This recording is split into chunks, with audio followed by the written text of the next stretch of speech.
Bhagavataye namo namaha. Om namo Bhagavate Vasudevaya. Om namo Bhagavate Vasudevaya. Om namo Bhagavate Vasudevaya. Narayanam namaskrityam naram chaiva narottamam devim saraswatim vyasam tato jayamudi. Nashtaprayeshu bhadreshu nityam bhagavat sevaya. Bhagavati uttama shlokir bhaktir bhavati naishtaki. Krishnaya Vasudevaya Devaki Nandanaya cha Nanda Gop Kumaraya Govindaya Namo Namaha. Jai Shri Krishna Chaitanya Prabhu Nityananda Shri Advaita Gadadhar Shivasadi Gaur Bhaktavinda Vageshwari Yasya Vadane Lakshmi Yasya Vakshase Yasya Asti Hridaya Samvid Narsing Tam Narsingam Aham Bhaje. Hare Krishna, Krishna Krishna, Hare Hare, Hare Ram, Ram Ram, Hare Hare. Dear devotees, you are all welcome for continuity of our Bhakti Vaibhava Studio 5th Canto Srimad Bhagvatam. We are starting today the chapter 16, Parikshit Maharaj inquiries about details of Jambu Dweep. So Chakravarti Pad writes in the 16th chapter, the dimension of Jambu Deep and Sumeru mountain, which is the middle of the continents and mountains. So this is something which we will discuss today. What is the connection with what is the connection of this chapter with the rest what we have discussed earlier? Parikshit Maharaj heard in 5th canto, 1st chapter, verse number 31, about the islands and ocean created by Bhumandal, by the impressions of Priyavat's chariot, how he now inquire about their dimension and detail. So Parikshit Maharaj is asking question in 3 verses. First 3 verses, 1 to 3, Parikshit Maharaj's inquiry about details of Jambu Deep. King Parikshit said to Sukdev Goswami, O Brahman, you have already informed me that the radius of Bhumandal extends as far as the sun spreads its lights and heat, and as far as the moon and all the stars can be seen. So, Srila Prabhupada's purport, and there is one question in our question bank from this purport. So read carefully. In this verse, it is stated that the planetary system known as Bhumandal extends to the limit of the sunshine. Bhumandal means where we live, the planet Earth. According to the modern science, the sunshine reaches Earth from a distance of 9 crore 30 lakh miles. If we calculate according to the modern information, then this 9 crore 30 lakhs miles may be considered the radius of Bhumandal. In the Gayatri mantra, we chant Om Bhur Bhuva Swa. The word Bhu refers to Bhumandal. Tat Savitar Varanyam, sunshine is spread throughout Bhumandal. Savita means suns. Therefore, sun is worshipable. The stars which are known as nakshatra are not different suns, as modern astronomer supports.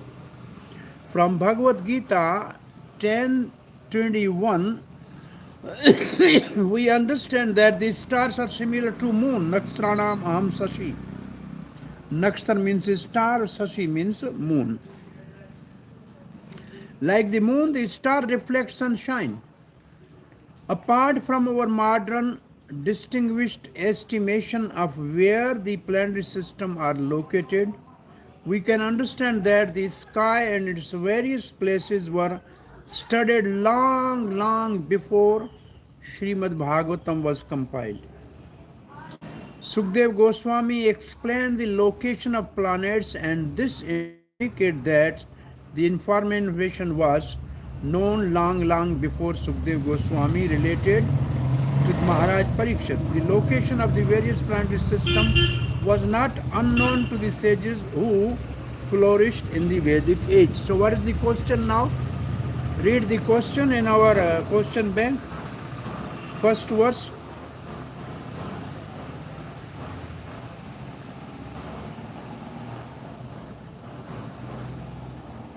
Yes.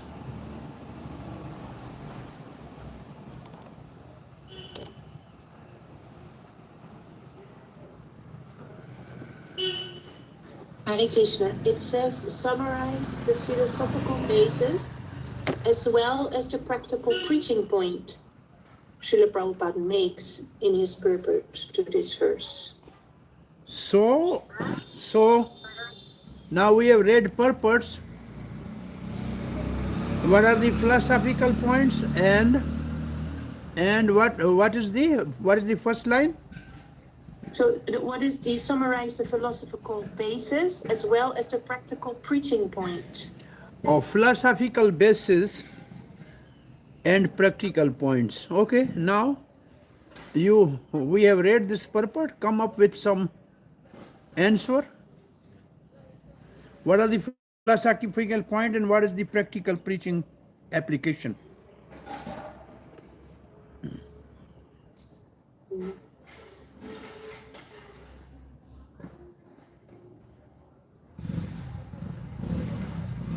Well, the practical preaching point is that the purport encourages confidence that Vedic knowledge is authoritative. Yes.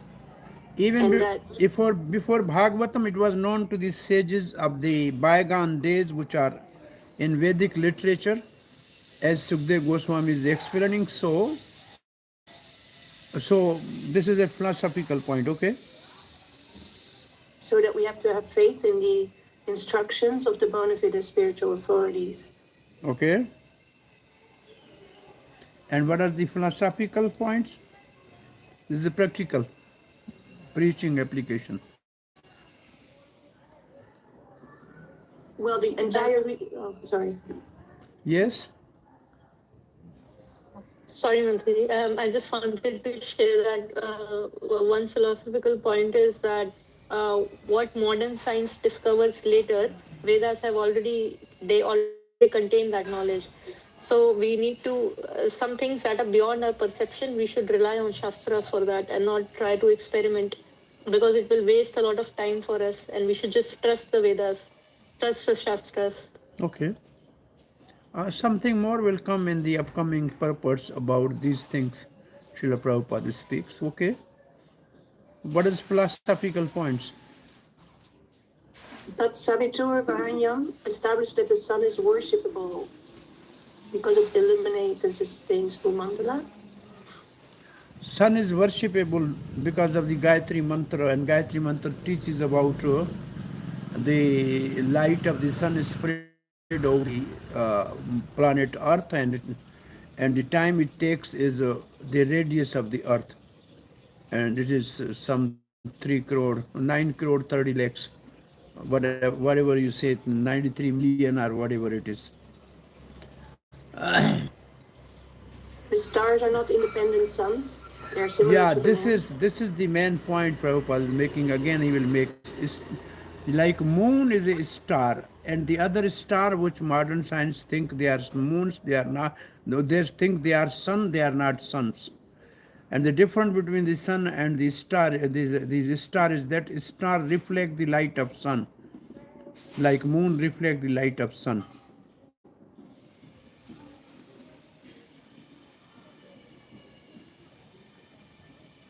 And the entire region called Bhumandala is defined by how far the sun reaches. Yeah, that is the radius of the earth. We think it is the radius of the earth. That's what. Yeah, so I think the one word Bhumandal we have to write. We have to write the relation of the Bhumandal with the sun. The light of the sun reaches within the time, and that time which is modern science is saying, according to that will be the radius of the Bhumandal. and all the other stars which are seen are not suns, but they are stars like moon. And philosophical, this is philosophy, and practical, that we have to accept the authority of the Vedic literature, because these planetary systems were very much known to the sages of the Vedas, and Sukdev is simply repeating. Even before Bhagavatam they were known. Okay. Prabhu, can I ask a question? Yes. What is the difference between Bhuloka and Bhumandala? What is different between Bhuloka and Bhumandala. Bhuloka is a planet Earth, and Bhumandal is a mandal. This is same thing actually, but when we say mandal, then we will describe the dimensions. When we say Bhulok, then we describe the people living there or something. This is just a terminology. Both are same. So, like, if we say Bhumandala is like the Earth, but it also includes all the sky and the planets and all Say here what we read. See here, what we have read. This is here.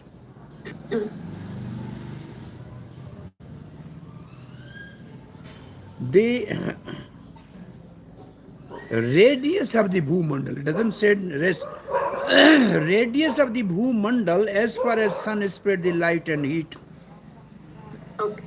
as far and moon and all stars has been seen. So Bhumandal is a earth planetary system. Gama Vishyancha Bhutani, this is the mother earth. Verse number 2. Again question continues. My dear Lord, the rolling wheels of Maharaj Priyavat's chariot created 7 reaches, in which 7 oceans came into existence. Because of these 7 oceans, Bhumandal is divided into 7 islands. You have given a very general description of their many measurements, names and characteristics. Now I wish to know of them in detail. Kindly fulfill my desire. 7 seas are created, from which 7 islands, each of a distinctive construction belonging to the earth, are formed. I desire to know all about the ocean and islands. So on Bhumandal there are 7 islands. And third question. Parikshat now speak the result of such, and why I am asking this. Why I want to know the different star and islands and all these things. What is the spiritual purpose or benefit of this? This is the third question.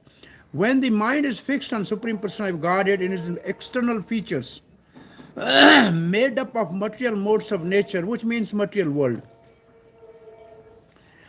the gross universal form, which means Virat Roop, it is brought to the platform of pure goodness, because then it will bring one to the pure goodness. In that position, one can understand the Supreme Personality of Godhead Vasudeva, who in his subtler form is self-effulgent and beyond the modes of nature. O my Lord, please describe vividly how that form, which covers the entire universe, is perceived. Universal form. Maharaj Parikshat has already been advised in this by his spiritual master Sukdev Goswami to think of the universal form of Lord. This is where is this? Maharaj Parikshat had already been advised by his spiritual master Sukdev Goswami to think of universal form of the Lord, and therefore, Second canto. Which canto? Second. Canto 2. Oh yeah, second canto, right. First chapter. Following the advice of his spiritual master, he continuously thought of that form. The universal form is certainly material, but because everything is the expansion of energy of the Supreme Person of Godhead, ultimately nothing is material. Therefore, Parikshat Maharaj's mind was saturated with the spiritual consciousness. Srila Rupa Goswami has stated, Prapanchaka, this is a Phalgu Vairagya. Phalgu Vairagya means false renunciation. Paripanchakataya buddhaya hari sambandhi vastunaha mimukshubhihi parityago vairagyam phalgu kathyate Bhakti Rasamrita Sindhu. Everything, even that which is material, is connected with the Supreme Personality of Godhead. Therefore, everything should be engaged in the service of the Lord. Srila Bhakti Siddhanta Saraswati Thakur translate this verse in Bengali as Sri Hari Sevaya Yaha Hai Anukulya Vishayi Baliya Tyage Hai Bhool. One should not give up anything connected with Supreme Personality of Godhead, thinking it material or enjoyable for the material senses. Even the senses, when purified, are spiritual. Senses, when purified, are spiritual. What is that? When we purify the senses. When we engage the senses only in the service of Lord Krishna. When? Rishike. When? Rishikena, Rishikesh. Oh, this is bhakti, definition of bhakti. When we do this, when we purify our senses practically.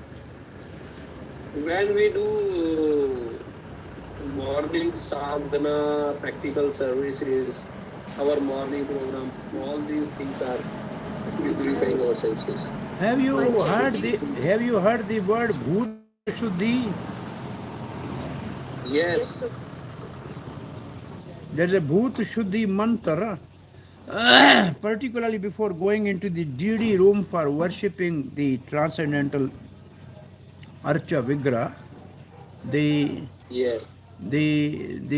pujari has to do the bhut shuddhi that I am not this body. He has to give up all designation, and he consider himself as the servant of Gopi Bhartahu Padkamalayaru Das Das Das Anudas. This is the verse by Chaitanya Mahaprabhu about bhut means body. Shuddhi means purifying. Purifying the body means purifying the senses. So this is the process we follow every day.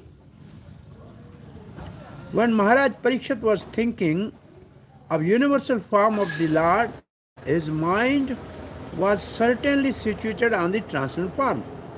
Therefore, although he might not have any reason to be concerned with detailed information of the universe, he was thinking of it in relationship with the Supreme Lord, and therefore such geographical knowledge was not material but transcendental. Which Siddhant is this? In one word, how you will say that geographical knowledge is not material? One line. Nirbandha.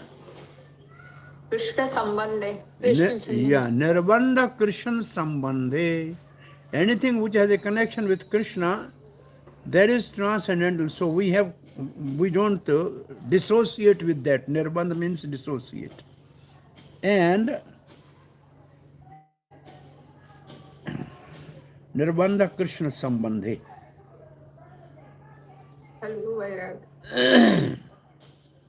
Elsewhere in Srimad Bhagvatam 1.5.20, Narad Muni has said, Idam hi Vishwam Bhagavan ivarataha ivetaraha.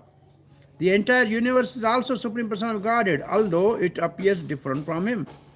Therefore, although Parikshit Maharaj had no need for geographical knowledge of this universe, that knowledge was also spiritual and transcendental because he was thinking of the entire universe as an expansion of energy of the Lord.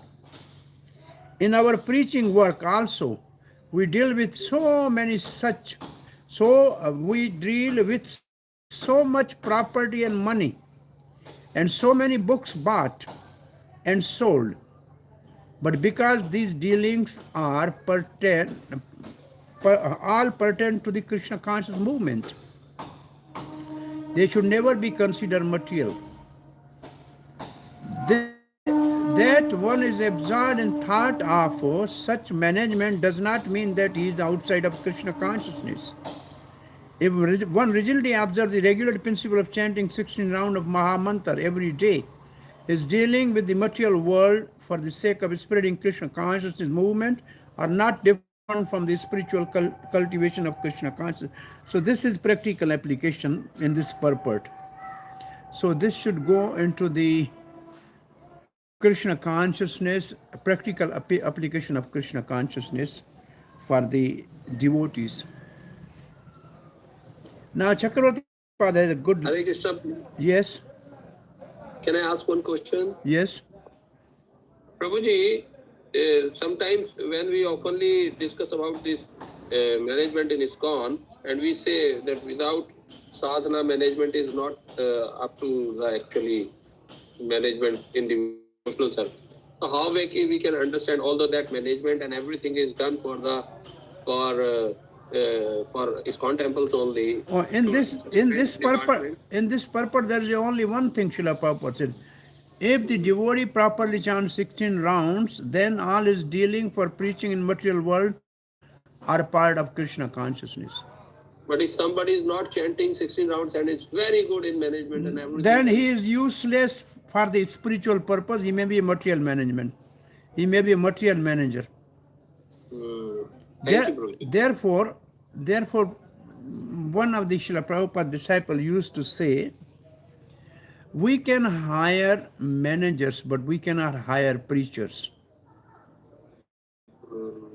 For management, we can hire the accountant, we can hire some people who are good managers, MBA, but we cannot hire preachers. Preacher has to be devotee with a strong sadhana. Yes, Prabhuji. So Chakravarti Pad has a good point to elaborate upon. See, this verse states that the result of such inquiry, what are the results, Sanjay? The word maya means by me, is not used.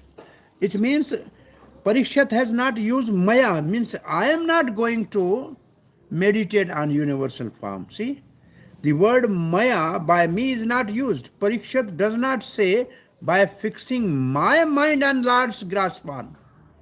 This indicates that Parikshit asked the question not for himself, but at the request of Bhakti Mishra yogis present at the gathering who desired to concentrate their minds. It means when Sukdev Goswami was speaking Bhagvatam at Shuktal, there were so many different paths of the spiritual paths, people of different spiritual paths were present. So those who were Bhakti Mishrit Yogi, they wanted to meditate, and for them this universal form meditation, this question is for them, it's not for Parikshit. I, however, drink with my ears the bhani of topic of Lord flowing from your mouth. This is Parikshit is saying.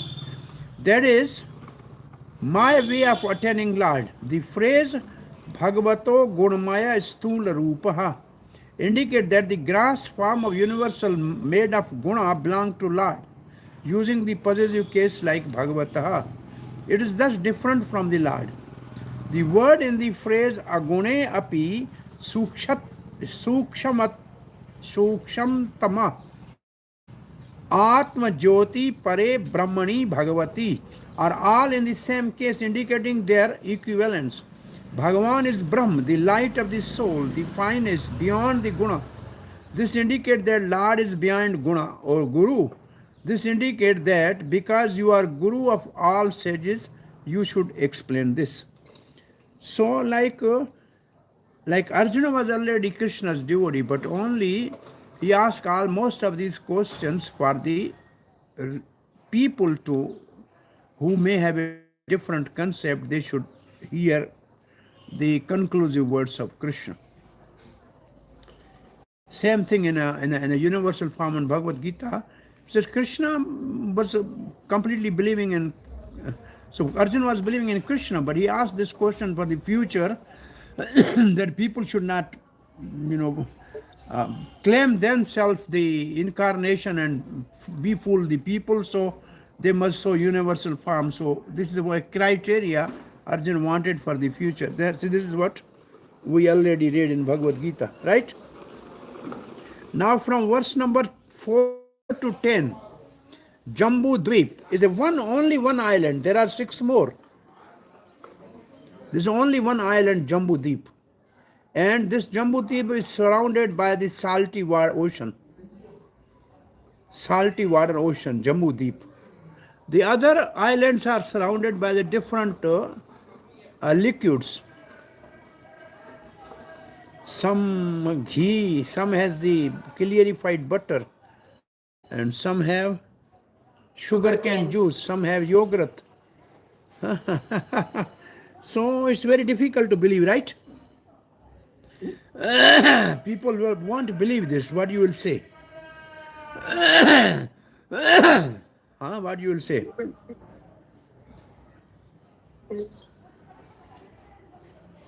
Anybody want to say something? How you will convince people? Even for ourselves, Prabhuji, it is very difficult to actually picturize this thing.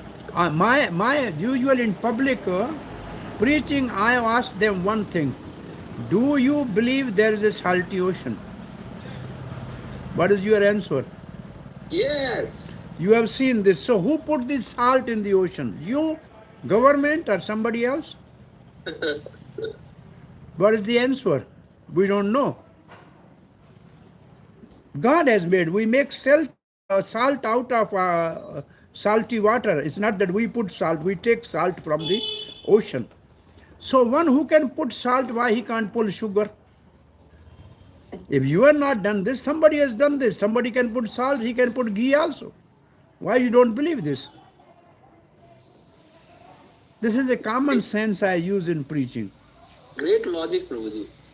This is the most of the time I'll say, if you tell me who put the ocean, the salt in the ocean, I will tell you how to put ghee. One who puts ocean can also put ghee, can put also milk. What is the problem?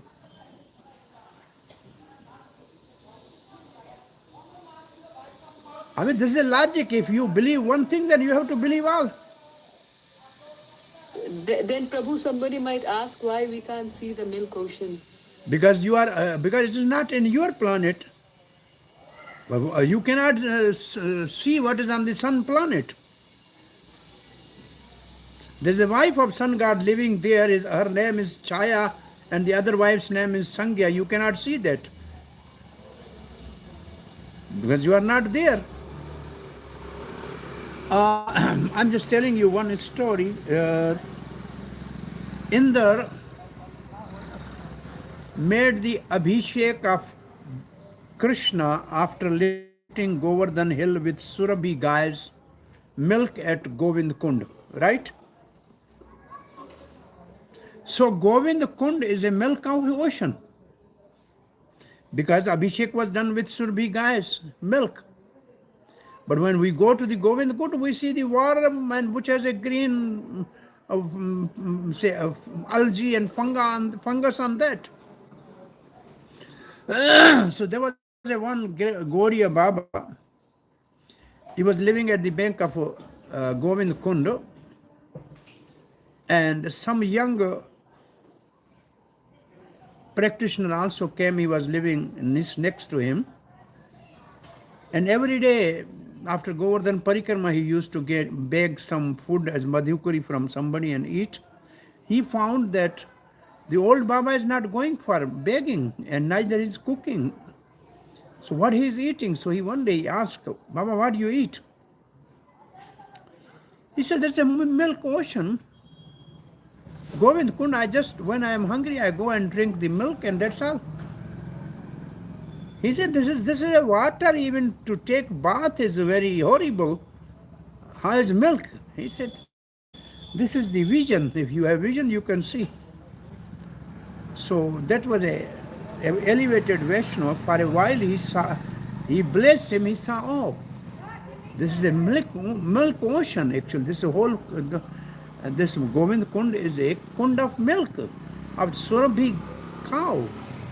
So similarly, it's not with our material eyes we cannot even appreciate what is in Vrindavan, what to speak of other planetary system. Only through the ears, by hearing from realized souls, we can appreciate and accept what is even in Vrindavan, in Birjamandal. Who will believe that a 7-year-old boy can lift a huge hill like Govardhan? Who will believe this? But it's not a big thing for Krishna. He can float so many planets in the sky just by his will. So one small mountain to lift, what is the problem for him? It's nothing greatness of Krishna. It's nothing for Krishna. He can simply, with just a wisp of blowing air, he can float the mountain. What is the problem? So verse number 4. Rishi Ruacha means Sukdev Goswami is saying. Great Rishi Sukdev Goswami said, my dear king, there is no limit to the expansion of the Supreme Personality of Godhead's material energy. This material world is a transformation of material qualities, Satogun, Rajogun and Tamogun.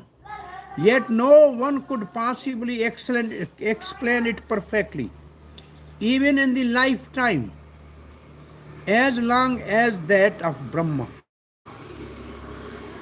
No one in the material world is perfect, and an imperfect person could not describe this material universe accurately, even after continued speculation. O king, I shall nevertheless try to explain to you the principal regions such as Bhulok, with their names, forms, measurement, and various symptoms. O king, it is not possible even for a person with the lifespan of Devata to understand by words or mind the end of the transformation of Maya's guna belonging to the Lord. Therefore, by giving a general description, I will explain the particular of Bhuloka, giving characteristics of name, shape, and dimensions. Material world is only 1/4 of the spiritual, of the Supreme Personality of Godhead's creation. 1/4. And this one world in which we live is among the millions. And there are millions such material worlds, and altogether are 1/4 of the total creation. But it is unlimited and impossible for anyone to know or describe, even with the qualification of a life as long as that of Brahma, who lives for millions and millions of years. Modern scientists and astronomers try to explain the cosmic situation and the vastness of the space, and some of them believe that all the glittering stars are different suns. Again, same thing. From Bhagavad Gita, however, we understand that these stars, nakshatras, are like the moon, in that they reflect the sunshine. So what is the difference between sun and the star? Sun is self-illuminating, while the stars reflect the light of sun. They are not independent luminaries.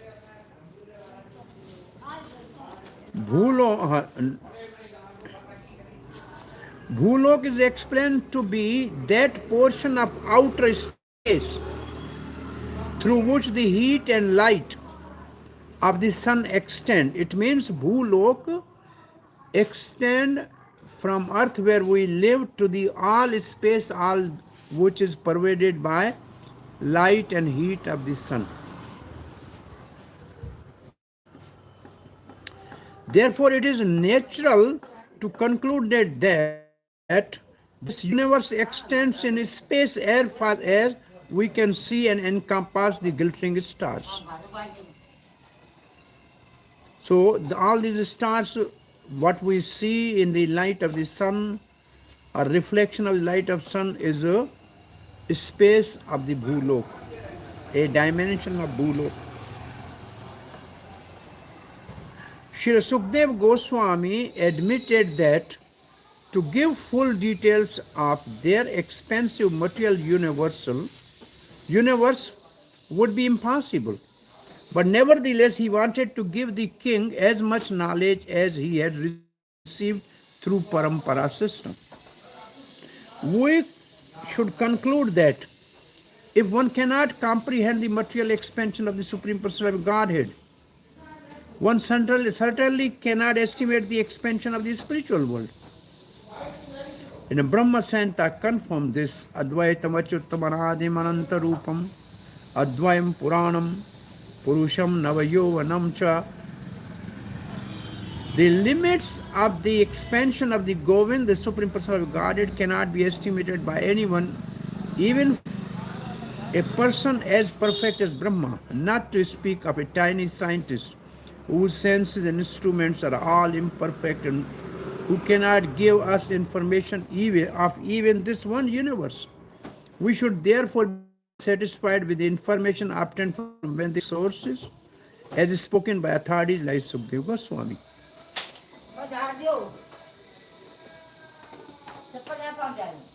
So, other thought. So, somebody should keep your questions if there is from this area. From this region, 16. Explain the position from which one can understand the Supreme Personality of Godhead. How can that position be reached? I think it's not yet. Huh? In verse 3, Prabhu. Sorry? The answer is in verse 3. Verse 3? Yes. Shuddha Sattva, no? We spoke, even the senses when purified are spiritual. So only from that position of senses. Explain the position from which one can understand the Supreme Personality of Godhead. How can that position be reached? You think it is in the verse number 3? Yes, Prabhu. Anybody else? Comment on this?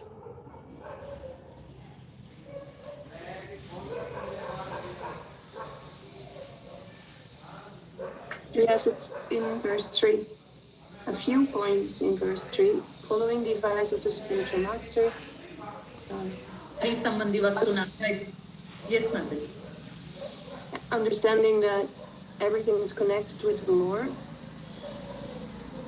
So therefore everything should be engaged in the service of the Lord.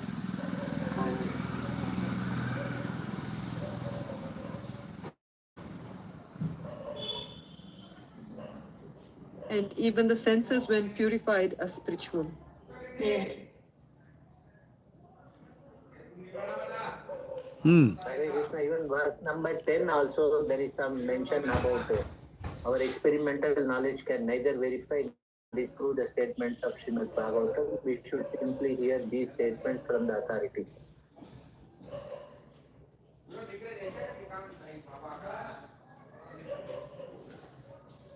Okay, we'll read more. Let us see. There may be some other. It doesn't say which verse it is, so we can look for something else. One should not give up anything connected. But even the senses when Maharaj Parikshit thinking of universal form of Lord and mind, certainly situation. Therefore, although he might not have any reason to concern. Elsewhere, Srimad Narad says, I think, again, let us see if we can find some other reason. So, verse number 5. No, some other thought about this verse. to show the living entities their primary engagement. Everybody around the universe is engaged in the prayers. Purpose of describing the universes. Why we describe universe? Because in all universes, like in Jambu Deep, all the 9 islands, there is worship of Supreme Lord in some form, and there are prayers offered. So to show the living entities their primary engagement, what is their primary engagement? Engage in prayers. Number 1. 2. It is just an overview of the structure of the universe rather than detailed structure to describe how great the Lord is. It means only just giving little information, and so vast it is, then how much great the Lord be who has created these universes. It is related to the Supreme Lord and therefore transcendental. And these thoughts are from Bhagvatam 2.753 and Bhagavad Gita 4.9.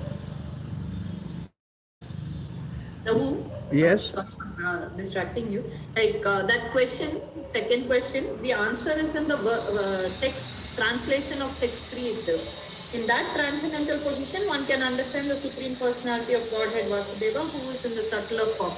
So I kind of feel verse 3 is the answer. So Verse 3. yes, Prabhu. It is said when the mind is fixed upon the Supreme Personality of Godhead in his external feature made of the material modes of nature, the gross universal form, it is brought to the platform of pure goodness. In that transcendental position, one can understand the Supreme Personality of Godhead Vasudeva. So the question is, from what position you can understand the Supreme Personality of Godhead? So this is from the translation. Yes. Okay, from the translation, and then we have to... And for details how we can attain that position, we can write from the purport, saying Hari Sambandhi Vastuna, senses, Okay. when purified is spiritual and all those things. All right, so second question is in verse number 3. Okay. So this is for Ashtanga yogis, Prabhu, fixing mind on the external feature,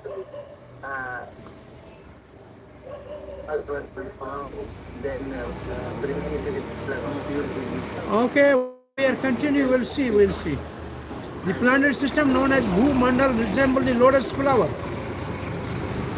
and its 7 islands resemble the world of that flower. The length and breadth of island known as Jambu Deep. So first is Bhumandal, which is like a lotus flower, and it has 7 islands are like its walls. Okay. The length of one, now only one island, length and breadth of the only one island called Jambu Deep, which is situated in the middle of the world, are 1 million yojan, 8 million miles. Jambu Deep is round like a leaf of a lotus flower. What is that verse? Srimad Bhagavatam 2.753 and Bhagavad Gita corresponding verse is what? 4.9. Okay. You have this material. The central portion means central portion of the lotus flower, called Kosh. Within the 7 islands situated as circular coverings, Kosh, in the lotus of the Bhumandal, Kuvalya, which for certain this visible Jambu Deep is, say, 10 million yojans.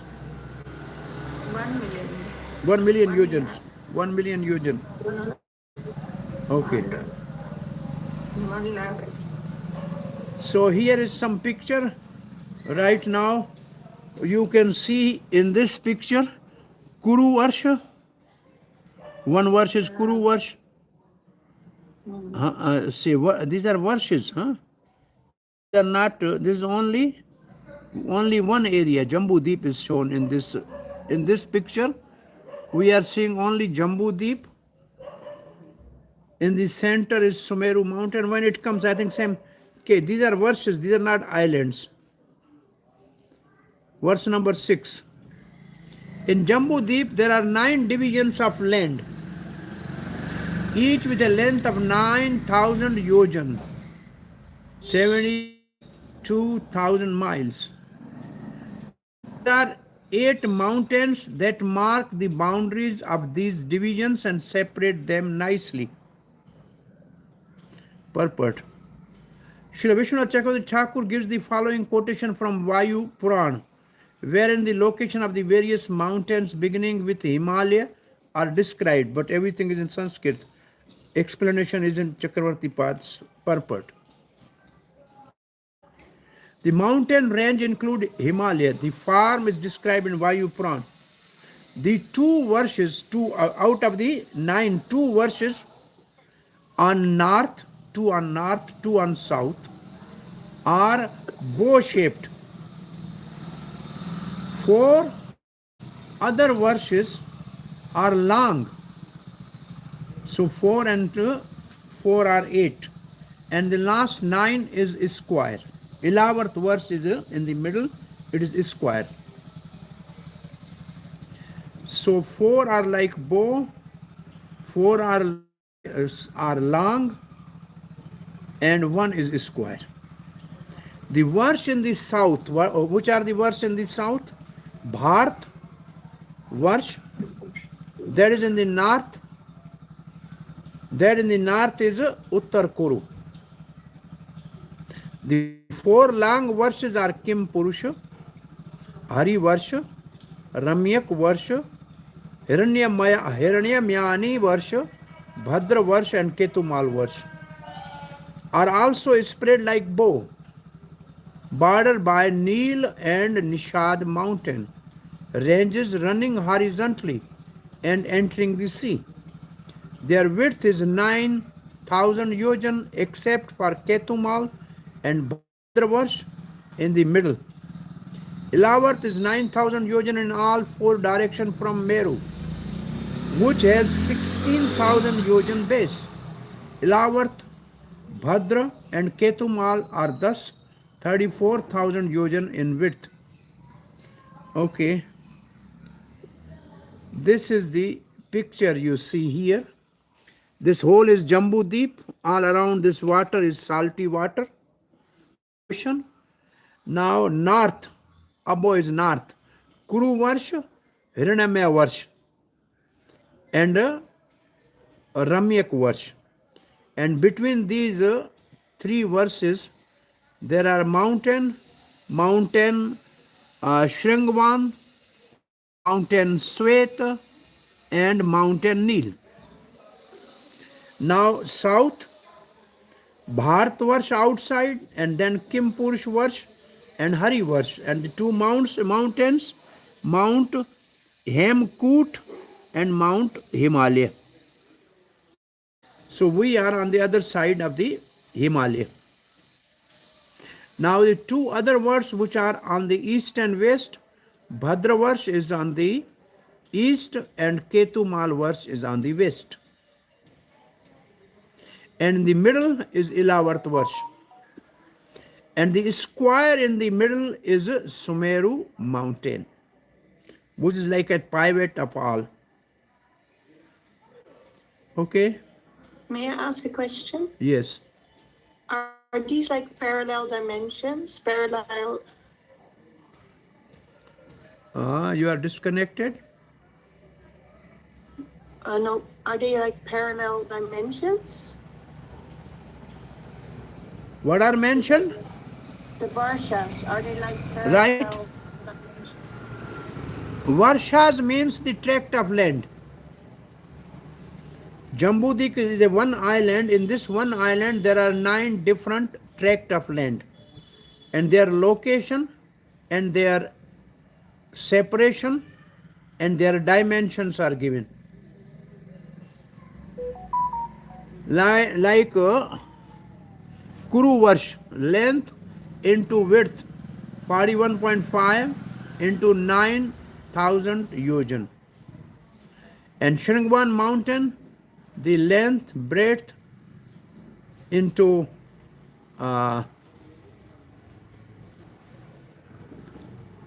length and breadth and height.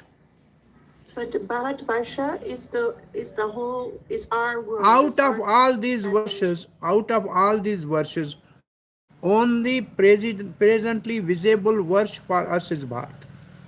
Next 8 verses are called heaven on the earth, Bhoma Swarga. They are not visible to the eyes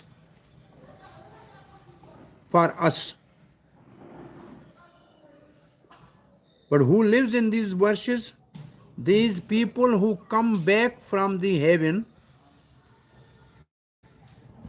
when their pious activities are exhausted, they first come and take birth in these 8 verses.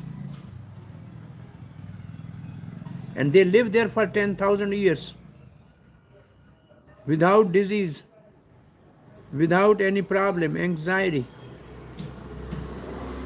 And after that they come on the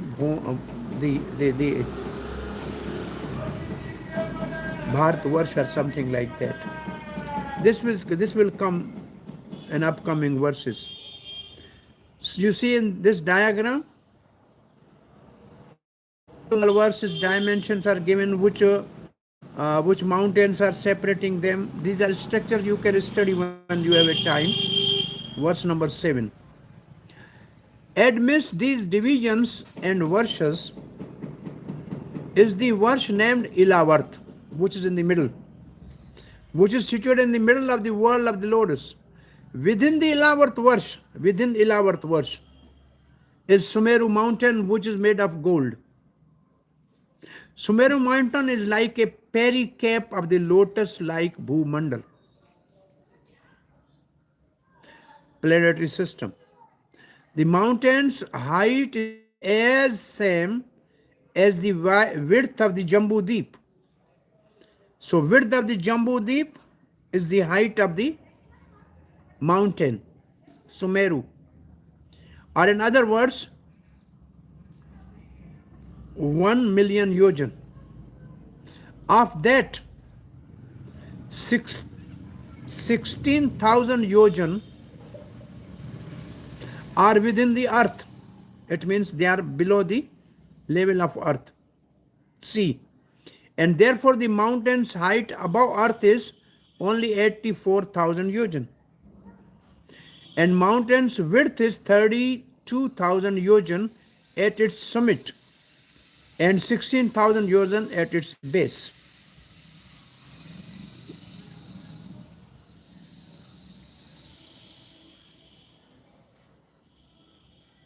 It means width at the summit is higher, double than the width at the base. Anyway, it's nothing to remember. It's just see in your mind location how it is looking like. Nabhyam means inside. Nabhi means like we have this umbilicus or navel is called Nabhi. Nabhi means navel. So navel of the whole Jambu Deep is Mount Sumeru. Like a naval card, we have umbilical cards, is like a card. The island is 1 million yojan long. That is the height of the mountain. At the base, it is spread for 16,000 yojan. Since it extends 16,000 yojan within the earth. Okay. So this is the pictures of only Sumeru mountain.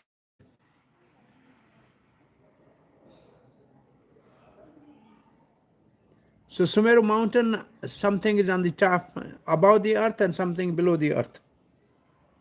What is seen in between below is the level of the ocean.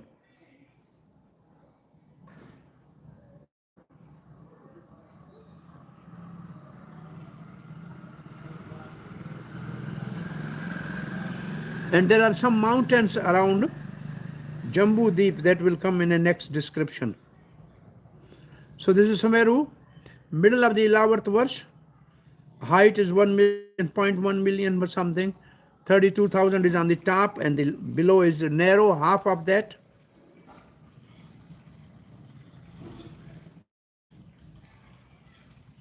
Saltwater ocean, okay. Verse number 8. In the north of 11th verse It means below in our picture. And going further northward, one after another, are three mountains named Nila, Shweta, and Shringavan.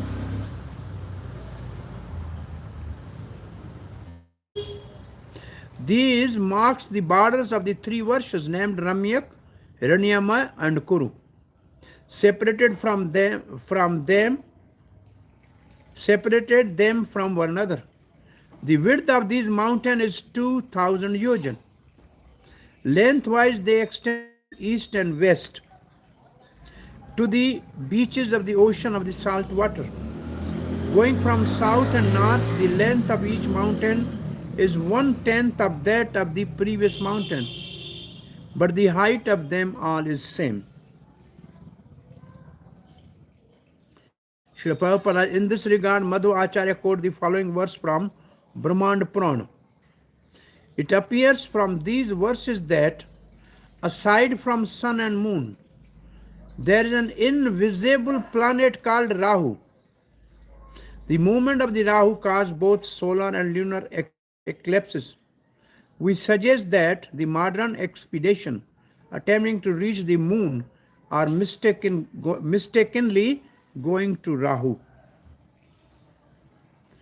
North of 11th verse are mountains ranging starting from Nil. The mountain extend to the east and west to the salt ocean. The mountain after Nil becomes shorter than 1 million yojan by a little over 10% each. So this is the again picture you can see. Kuru and Ramyak Varsh, and these mountains are there. Shringvan, Swet and Nil.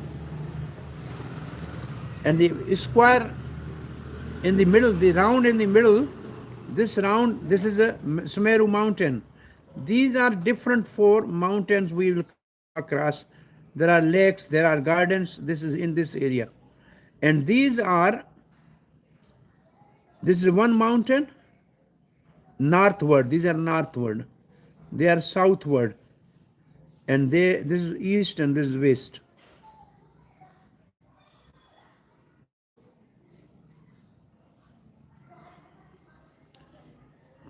Calculation of the length of Nil, Swet and Shringvan mountain. This, if you want, you can do mathematics. Similarly, south of 11th verse and extending from east to west are three great mountains named from north to south. Nishad, Hemkut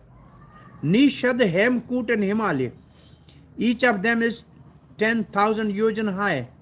They mark the boundaries of three verses named Hari Varsh, Kimpurush Varsh and Bharat Varsh. They are 10,000 yojan in height. Nil and other mountain on the north of 11th verse are same height. The width of these mountains is same as Nil.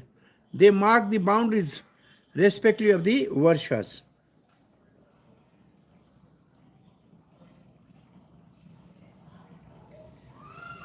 Verse number 10.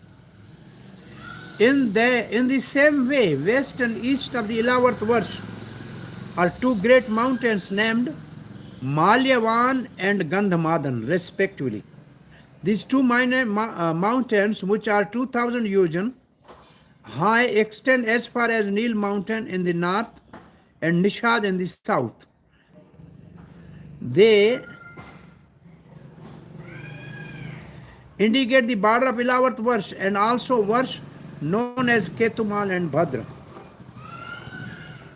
Now we can see the picture and come here. This is here. These are the two mountains. On Bhadra verse side is Gandhamadan and on Ketumal verse side is Malyavan. And they are going up, they are making just a side of a square with the two other Nil and Nishad mountains. And now, purport by Srila Prabhupada. There are so many mountains even on this planet Earth. We do not think that the measurement of all of them have actually been calculated.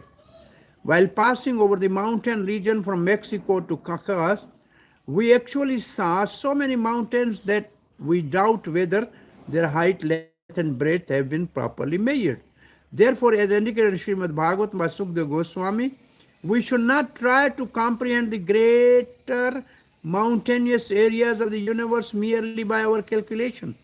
Sukadeva Goswami has already stated that each calculation would be very difficult, even if one had a duration of life that of a Brahma. We should simply be satisfied with the statement of the authority like Sukadeva Goswami and appreciate how the entire cosmic manifestation has been made possible by the external energy of the Supreme Personality of Godhead. The measurements given here and such as 10,000 yojan, 1 million yojan should be considered correct because they have been given by Sukadeva Goswami. Our experiment knowledge can neither verify nor disapprove the statement of Srimad Bhagavatam. We should simply hear these statements from the authorities. If we can appreciate the extensive energy of Supreme Personality of Godhead, that will benefit us.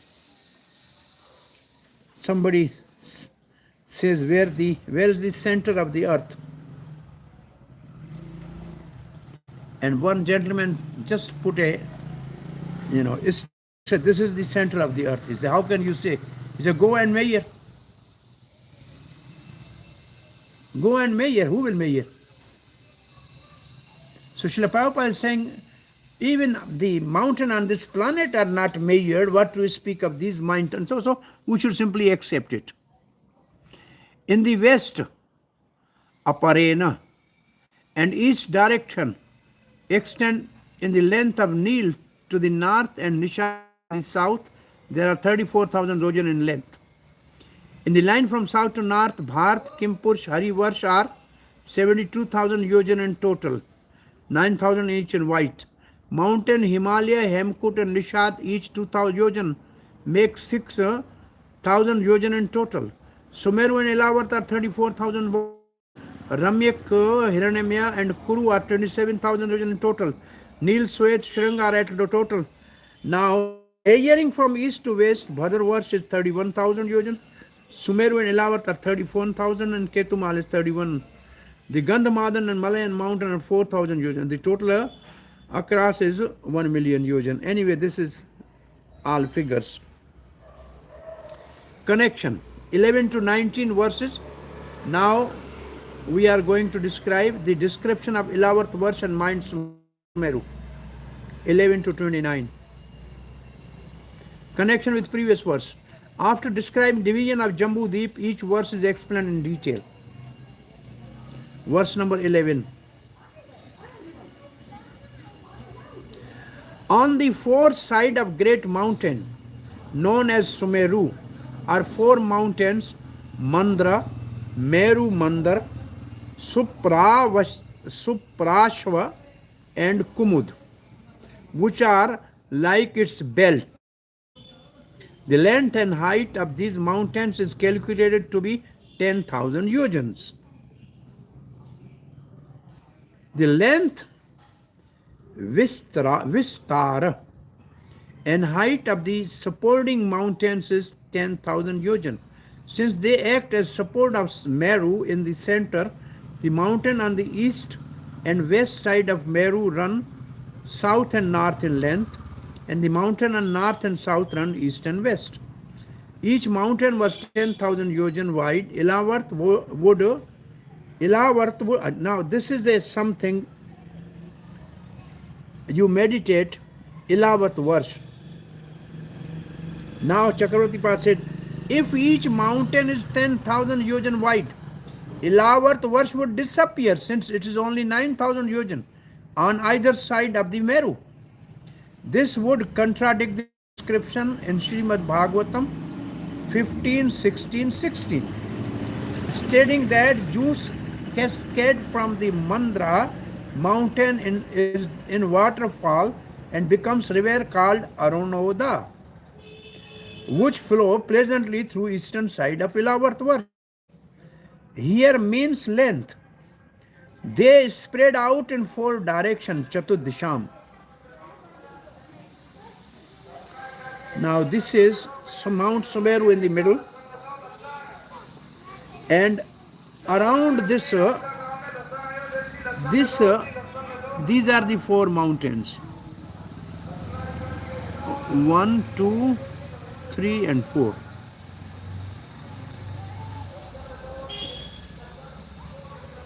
Now which? Oh, here.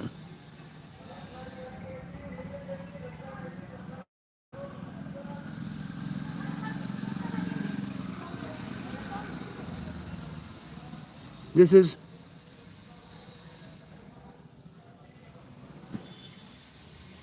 Mount Kumud.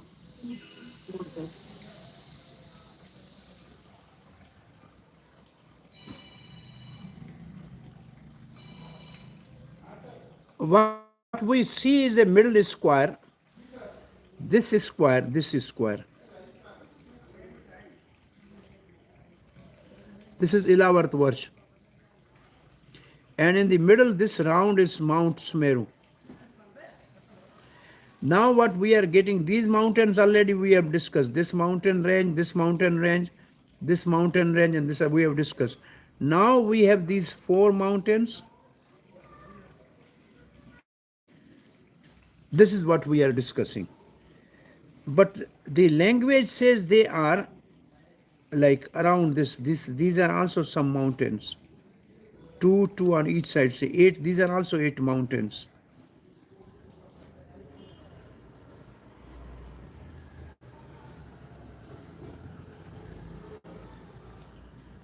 Let us see what is coming next.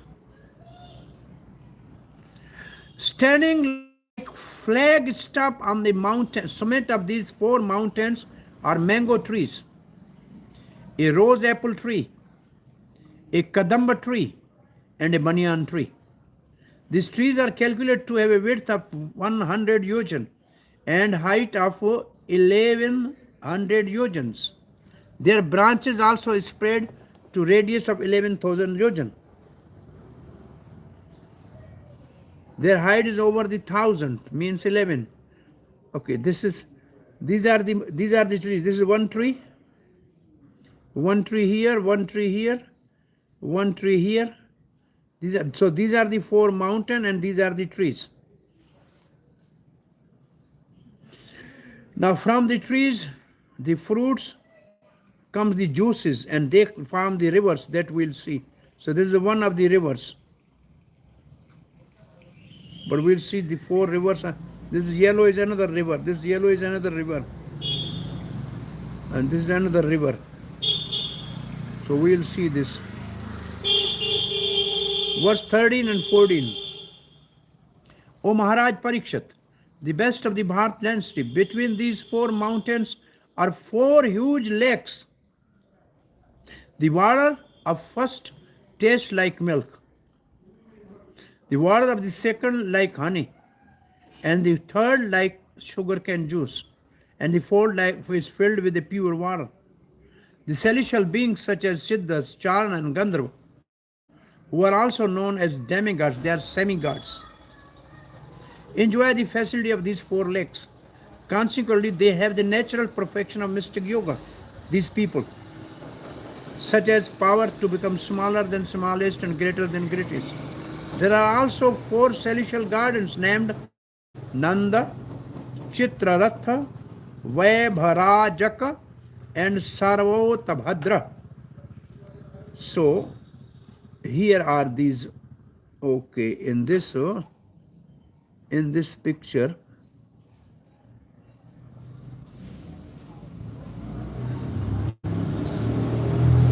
can you see this blue line? This is the lake.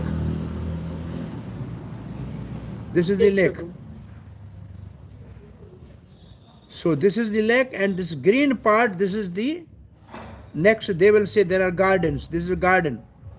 So lake and garden. And this is a milk lake. This is a milk lake on one side. Water tastes like milk. On this tree is a mango tree here. Where there's a milk is a mango. There's a good mango shake here. If we go there, free mango shake. Okay? And here we have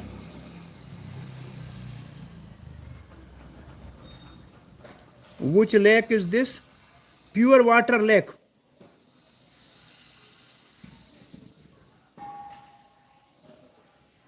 Oh, milk, a yogurt etc. Milk, yogurt supply. River that supply milk, yogurt, etc.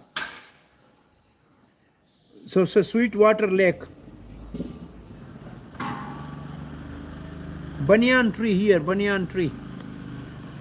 Prabhuji, in the same lake, water, this yogurt and milk is there, huh? In the So same from the river, the river takes from where it is coming, we'll see. River's time will come. Again, there are also these small mountains, something which is surrounding within the 11th verse. This is something. So here we have this lake. This is, what type of lake is this?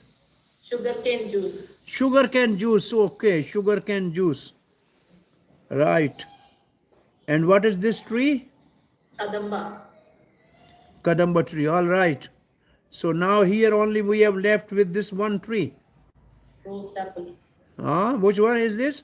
Rose apple tree. Oh, rose apple tree. And what is this lake here? Honey lake.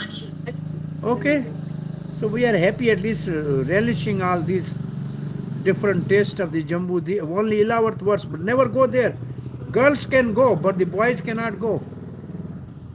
Because in 11th verse, Lord Shankar has given words to Mother Parvati. Anybody comes here will become woman.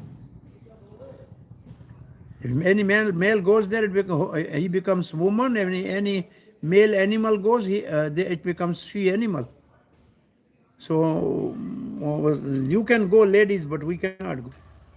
So you can have relish all these juices, not we. Best of the demigods along with their wives, who are like ornaments of heavenly beauty, meet together, enjoy within those gardens. So gardens, we have discussed a garden yet? No? It was in the last line of the previous verse. Okay. 4 gardens. Nandana, Okay. Shastriya. The areas also, there are also 4 celestial gardens named Nanda Chitrath Vaitra. Okay, we have seen this, okay. Now who comes to these lakes and garden? The best of the demigods, along with their wives, who are like ornament of heavenly beauty, meet together and enjoy within those gardens, while their glories are sung by the lesser demigods like Gandharva. Parivirdha means best, and Lalama means ornament, okay. Verse 16. On the lower slopes of Mandra mountain is a mango tree named, on the lower slope of Mandra mountain is a mango tree named Deva Shuta. It is 1100 yojan high. Mango as big as mountain peak and as sweet as nectar fall from the top of this tree for the enjoyment of denizens of heaven. In the Vayu Puran, there is also a reference to this tree by great learned sage. Sages. This is sages what say. Sages says, the sages here of the truth say that the dimension of the fruit is 861 arthnis,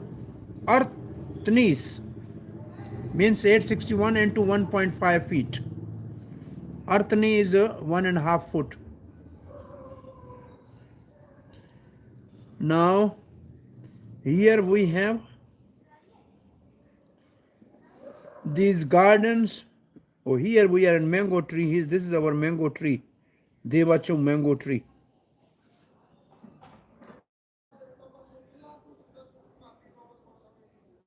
Verse 17.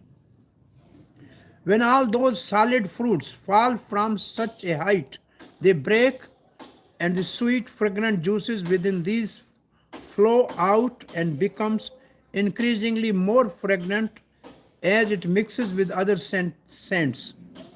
That juice cascades from the mountain in waterfall and become a river called Arunada, which flows pleasantly through the eastern side of Ilavartvarsh. The mangoes have their natural scent mixed with the fragrance as well. So this is mango. This is mango, Devachi mango. So this is Arunada. This is Arunada river.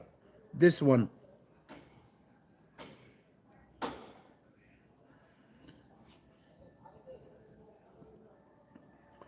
The pious wives of the Yaksha act as personal maidservants to the assist Bhavani, means the wife of Lord Shiva. Because they drink the water of river Arunada, their bodies become fragrant. And as the air carries away the fragrance, it perfumes the entire atmosphere for 80 miles around. Verse 19. Similarly, the fruits of the jambu tree, which are full of pulp and have a very small seed, fall from the great height and break to pieces. Those fruits are the size of elephants, and the juice gliding these become a river called Jambu Nadi. The river falls a distance of 10,000 yojans from summit of Meru Mandra to the southern side of Ilavartvarsh and floods the entire Ilavartvarsh with juice. We can only imagine how much juice there might be in the fruit that is size of an elephant, but has a very tiny seed. Naturally, the juice from the broken jambu fruit forms waterfalls and floods an entire land of Ilavartvarsh. That juice produces immense quantity of gold, as will be explained in the next verse.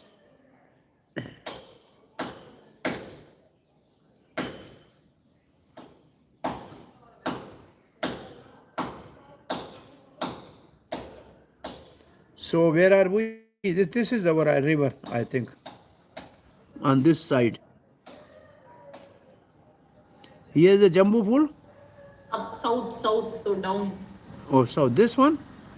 Yes, Prabhu. This yellow is Oh, yeah, Jambu. yeah. This yellow is okay. All right, now 20. We'll do 21 verses, 21 verses today. Then we end. The mud on both banks of river Jambu Nadi, being moistened by the flowing juice and then dried by the air and sunshine, produce huge quantities of gold called Jambu Nada.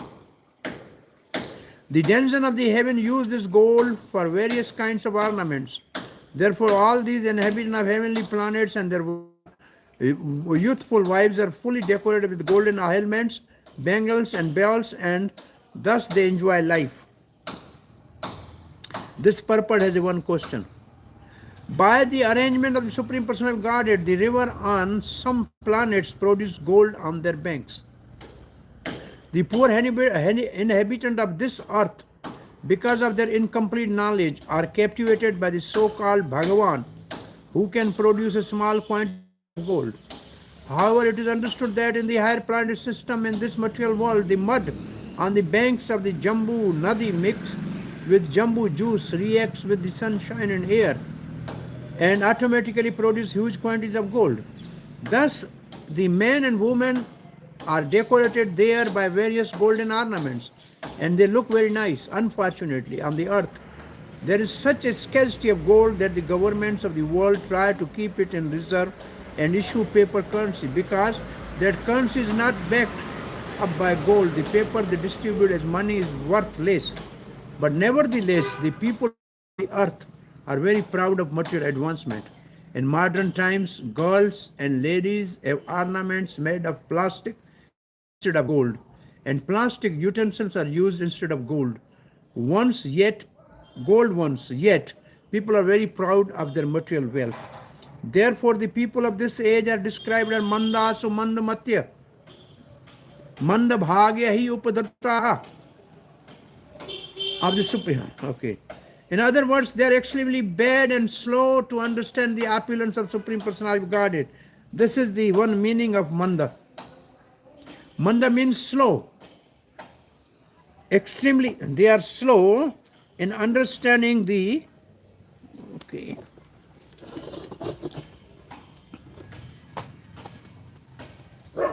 they are slow in understanding the Supreme Personality of Godhead, opulence of Supreme Personality.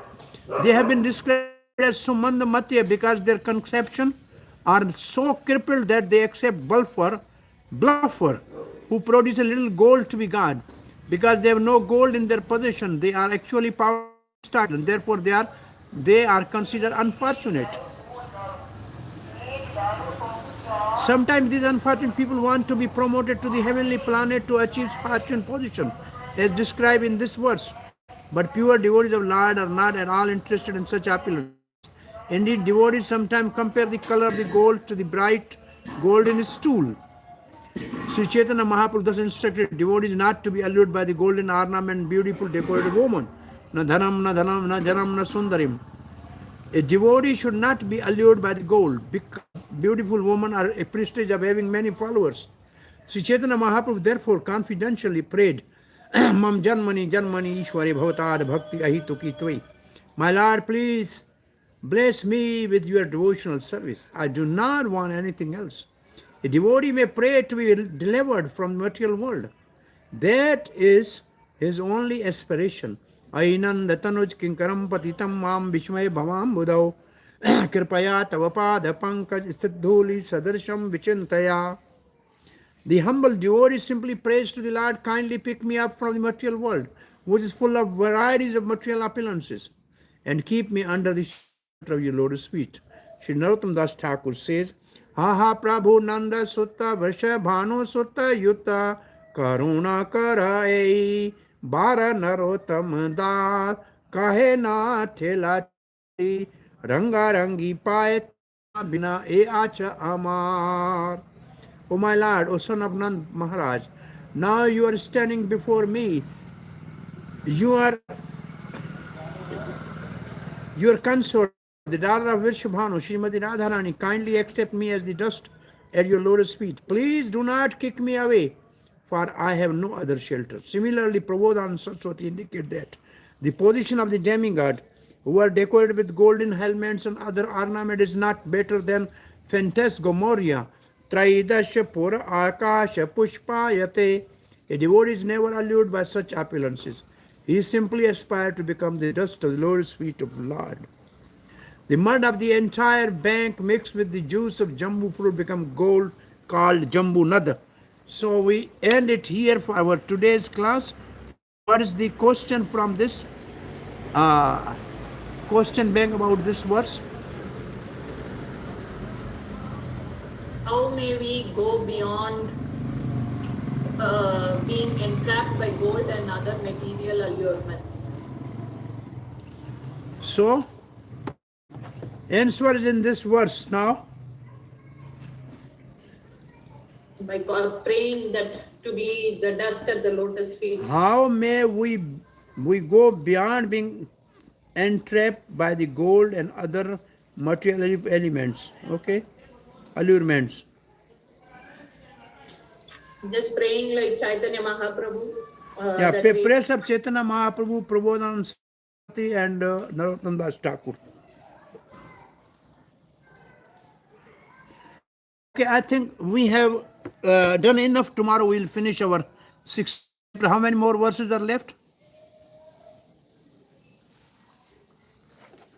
8 verses. Only. Only 7. I think that only one 11th verse we will discuss. Which verse we will discuss? Bhadra, which verse is in our section here? And next you will discuss the beautiful other verses. Hari verse and Kimpurush verse, Bharat verse. These are wonderful verses. I think earlier once I discussed this in a previous group. These 17, 18, 19 chapters are different verses. Verses means land, tract of land. So anybody has a question from today's class? I think nothing clear, everything is very clear.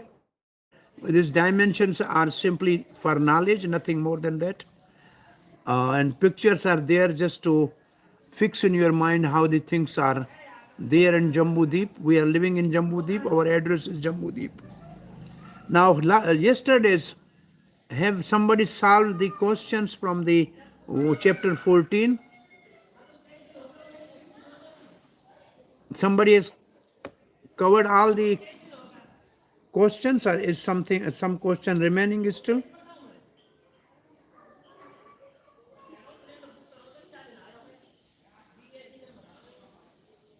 Yeah.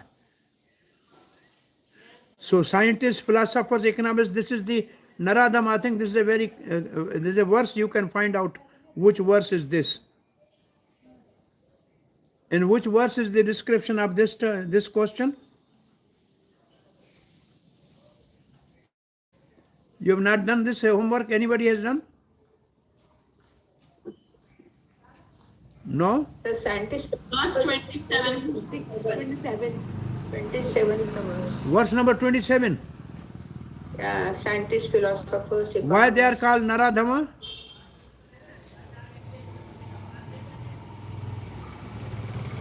But they are simply proud of their false prestige and position. No, this is not in.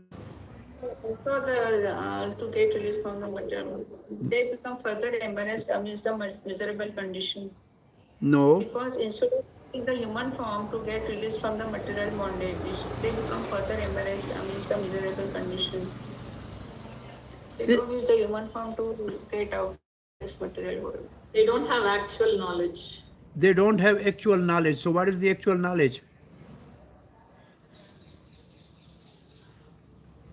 They don't have actual knowledge. There will be, you find out in the purport there, what is the actual knowledge?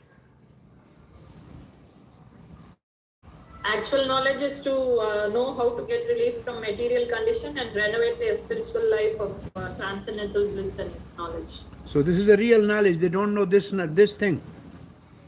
So you have to put these things together to prove that they are Naradhamma. And how much percent is Naradhamma? 99.9, right? Okay, next verse.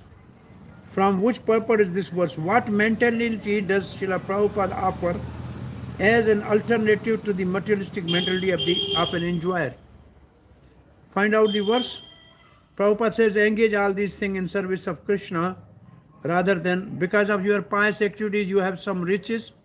Instead of using it for sense gratification, use it in the service of Krishna. The verse is like that. It's in 24, Prabhu. 24. What is that? Read that. It says, this gives the alternative mentality, serve Krishna with all wealth instead of enjoying it selfishly. Okay, so you got it. Next. How can Krishna conscious movement avoid internal dissension? Which purport is this? 20? 35. 35. So how can we stop this dissension? By following the four regulative principles. What is written there? Is there material propensities or sadhana? One line is material propensities in the last part.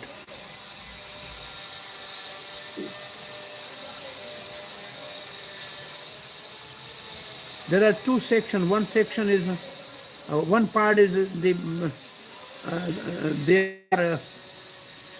what Prabhupada used the word, the devotees who are like monkey. I think he said something, because they come here, they cannot stay and they fall down.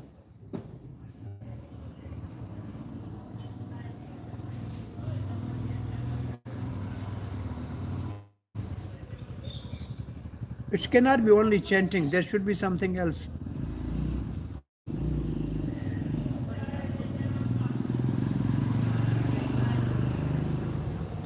Verse number, you write down which verse number 30?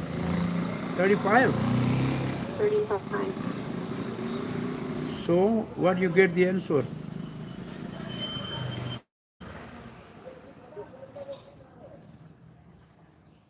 Well, it says, unless one is firmly fixed in the regulative principles, one may perform mischievous acts, even if one is a member of Krishna conscious movement. And we therefore advise our disciples to strictly follow the regulative principles. Otherwise, the most important movement for the upliftment of humanity will be hampered due to dissension amongst its members. Okay. And then? And it says those who are serious about pushing forward this movement should remember this and strictly follow the regulative principles so that their minds will not be disturbed. Okay. There is the end or there's something more? That is the There's more. That's the end of the purport. So the regulative principle includes 4 regulative as well as chanting our 16 Chanting, rounds and other regular actually, services. regulative principle is chanting 16 rounds carefully minimum and following 4 regulative principles. Anyway,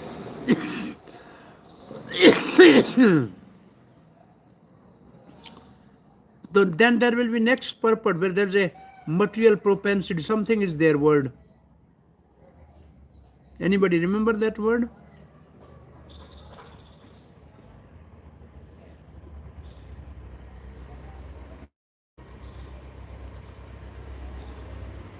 Okay, next you look for that. What question 8? Explain how the wise kings, despite their power, could not attain the loving service of the Supreme Personality of Godhead. Find out the verse. Everything is very clear. 40. 30. Okay. Now question number 9. Write down instruction from verse 43 and its importance for members of Krishna conscious movement. So what is in verse number 33? 43.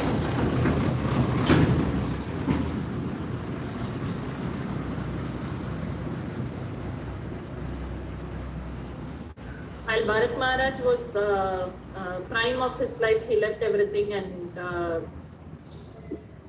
he went. So that is the verse. So devotees should be careful not to.